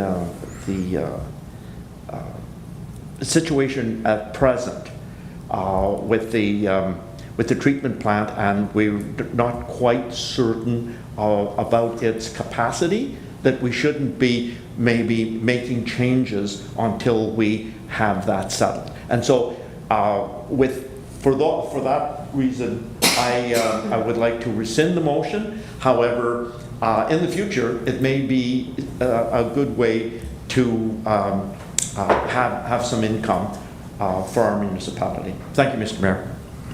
Good. I don't think anything else required for that, clerk, or is it just rescinded? It does need to be a motion because it's actually on the table, so that there is a recommendation in the agenda. So we just, Councillor Trim has moved it, so if we can just get a seconder on that motion. Perfect. And I'll just read the motion out. Is that the Council of Township Whitewater Region rescind Resolution 2023-4915 as amended. Good. I got a mover. I got a seconder as a deputy mayor. Any debate required on that? No? No debate? All those in favor? Unanimous. Thank you. Good. The next item, 10.2, is just the standing list of ongoing notices. I'll ask the clerk to... So we still have the Beachburg water main breaks and the Watchhorn and Anderson traffic motions. Perfect. And with that, is there any other notices that any member of council would like to make at this point in time? Okay, I see none. We will now go into a short recess for bio break, and then we'll come back with item number 11. Thank you.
And welcome back to the Township Whitewater Region's regular council meeting for Wednesday, June 4th. We're going to call ourselves back to order after a short recess at 3:08 p.m. The next item on our agenda is 11, correspondence. There are no items requiring direction, and there are 6 items for information. And I'm just going to highlight a couple of them just from for an overview quickly. Is item A on the OPP cost recovery model. So this is back to the OPP increases in costs that we had announced last fall that were put on some kind of delay. They're now formally coming back and reviewing that process. The staff are all over this. There is some webinars coming up, and we will be participating and providing our feedback. Item number B, the Eorn cell gap update, had a map that I was going to put up. I get a lot of questions from people, I imagine you guys as well, about where are the cell towers, when are they being constructed. This presentation that's enclosed provides all of that context. That's the Renfrew County one.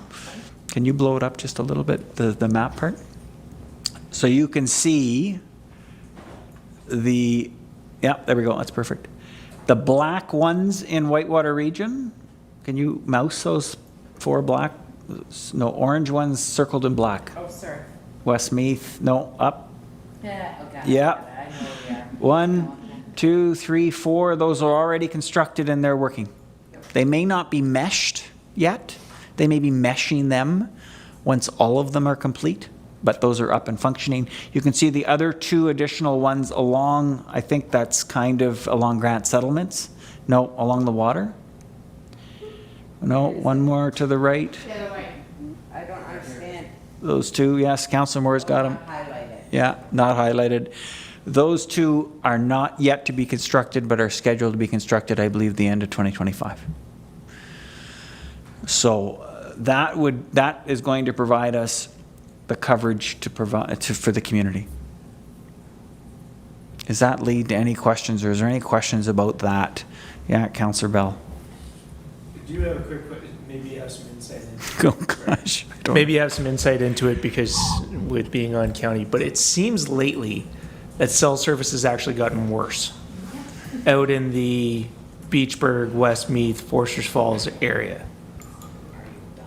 Has there been any conversations about that at the county level as to whether these towers going online? I've heard some rumblings about, because they're Rogers Towers have monopoly on these towers for a year, and then other services are going to be able to go, be able to jump onto these towers. Is there any truth in that? Is there? I'm just wondering as to what's going on there, or whether that's something that's in my head, but I've heard it from a few people. So. Yes, and this came up at County Council, the last County Council meeting when this presented. These are Rogers Towers, the yellow ones. Therefore, they will only support Rogers carriers at this point in time. So if you have a Bell or some other subsidiary of Bell, the tower doesn't exist as far as they're concerned. Is Bell going to put their own equipment on there? At this point in time, it is not anticipated to happen very quickly. It all comes down to cost. So if you don't have Rogers right now, and you live in this area, you may want to consider it if you want to have good cell service. So just to follow up to that, I wonder if there should be some communication about that going out to community members. Just because I've heard it from a few different people now that it seems like it's degraded over the last month, whether it's gotten worse or whether the perception is that it's gotten worse. But just to give people the heads up that, the investments going into these towers, people are seeing them. Why isn't my coverage getting better? I'm just wondering if there should be some sort of communication, whether that's at the county level or from the township, that these are in fact Rogers Communications Towers, and if you want that service to be there, maybe consider switching over to that service. It's good, and I'm just going to address his point, and I'll come to Councillor Moore. Good. Is it appropriate for us to direct staff to reach out to Eorn for that kind of information that we can distribute to our community? I think, We could, certainly, we could reach out to Oren to see if they have pamphlets or something of that nature with respect to the cell gap project. Sure, yeah. That would specifically address carriers that are supporting the area with advice to the residents. Yes. Okay. Excellent. Councillor Bell, does that help? That's perfect. It was also brought up at County Council, but we didn't ask for that kind of messaging, so I think it's appropriate. Good. Councillor Moore? Just saying, my new phone is with Fido, which is a sister company of Rogers. And when the tower on Zion Line came online, I went from no bars to 3 bars. So in my case, I've got perfect service and everybody else is losing for some reason. I don't quite understand that, but anybody who is a Rogers subscriber will notice quite a difference depending on where they live at this point. Thank you. Yeah. And I'll add to that, you can see that cell tower in the very top of the screen at the very end of the peninsula.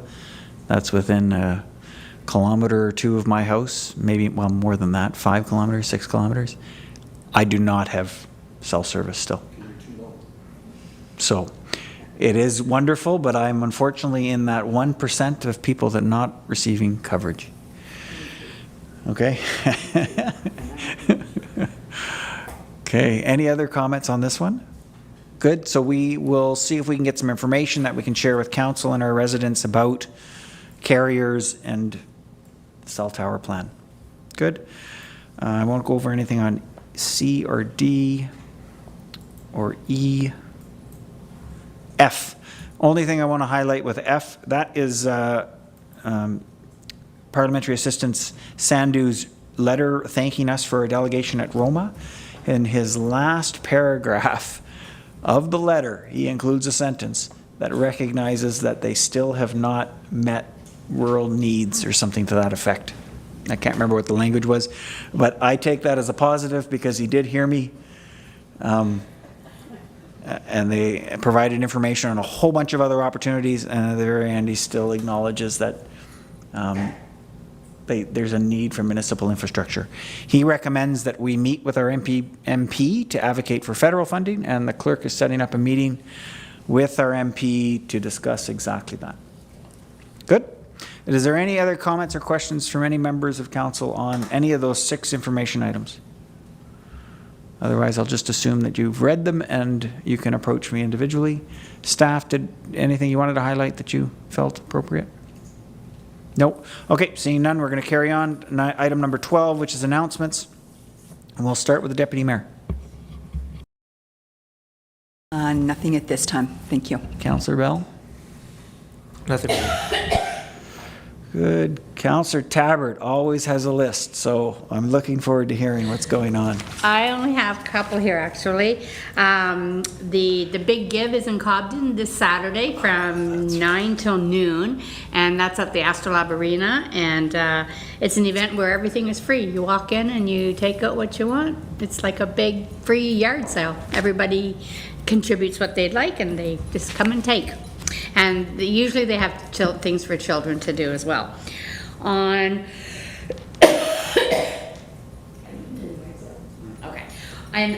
the Cobden Agricultural Society is hosting a drive-in bingo each Sunday evening in Cobden at the Ag Center, at the Ag Grounds, and it's there's a barbecue at 5 with bingo beginning at 6 p.m. That's all I have. Wow, thank you. Councillor Olmstead's not here. Councillor Moore. Yeah, Saturday, June 7th will be the Beachburg Yard Sale. So please feel free to stop into St. Andrews. I'll be barbecuing, and we can fix you up. Also in Beachburg, well, the Beachburg Rec Golf Tournament is Saturday, which is at the Oaks of Cobden, and then we have the Big Give, and then next Tuesday is the final meeting of Grand Pals from the seniors. So we'll be wrapping that up, and that's all I have. Thank you. Excellent. Councillor Trim. Yes, thank you. Thank you, Mr. Mayor. On Saturday past, the scone shop in Cobden had another grand opening, And this was because they were expanding their business, they needed more room, so they moved to a bigger location. And the mayor, because he was away at a conference, asked me to bring congratulations on behalf of the township, which I was very pleased to do. Also very pleased to have a skull. Thank you, Mayor. Excellent. Good. I just have 3 that I'll bring up that you guys didn't bring up. First one is McLaren's has their open house this Thursday. No, sorry. June 20th, the Friday. And I'll just note, I won't be able to attend, so I'll be looking, the Deputy Mayor can't attend, so I'll be looking for another member of council to represent council. So Councillor Trim, that might be you as our lead for ECDEV. And we're also hoping to extend some invitations. The clerk is looking after that. Next one, I saw something on Facebook about the Ottawa race weekend. And I was going to ask Councillor Tabbert if she could share the news about a local resident. I'll give you a second. But I also, just before she does that, I wanted to just highlight, we also had another staff member who participated in the race. And he came to work the next morning. Our CAO completed the full marathon at Ottawa race weekend. Finished with a smile. He was back at work the next morning ready to go. Obviously didn't run hard enough.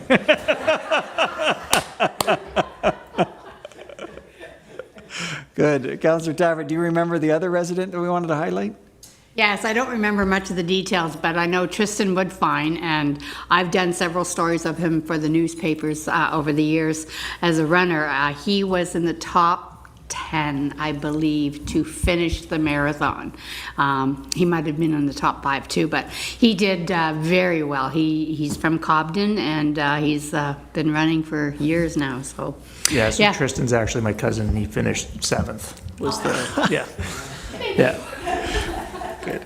So we're going to assign a CAO as a running partner to your cousin. He does some coaching on the side. So. Excellent. A great event, and congratulations on all those residents who might have participated, but especially on our own staff, and of course our resident who finished, cousin to Councillor Bell, who finished 7th. Good. The other one I just wanted to share, and informally, I don't think they've asked for any public recognition or a grand opening from council yet, but All Fried Up, a new fries, what do you call that? Fry Shack has opened up across from the Cobden gas station on Highway 17, and they just opened up this past weekend. So I'd encourage you to Sour Joe's, so subsidiary of Sour Joe's. So if you're on your way home or you're looking for fries, that's somewhere you might be able to stop. Good. That's it for announcements, unless I'm missing anything from staff. Nope. Bylaws. On our agenda, we have 3 bylaws plus our confirmatory bylaw listed. And the recommendation is, be it resolved that the bylaws listed on the June 4th agenda be taken as read and passed. I need a mover and a seconder, please. Deputy Mayor and Councillor Trim. Is there any final comments from staff or from council on any of these 3 bylaws plus the confirmatory bylaw? Okay, seeing none, we're going to call for the vote. All those in favor? And it's carried unanimously. Thank you. Next, we have a closed session scheduled. On the Cobden wastewater treatment plant, the recommendation of the Council of Township Whitewater Region move into closed session at 3:22 p.m. as per Section 9 of the procedural bylaw to discuss litigation or potential litigation, including matters before administrative tribunals affecting the municipality or local board, specifically the Cobden wastewater treatment plant. I need a mover and a seconder, please. Councillor Trim, Councillor Tabbert. No debate. We'll call for the vote. All those in favor? Any opposed? It's carried. That's all right. Noted. Good. And with that, staff, we will go into closed. Make sure your microphones are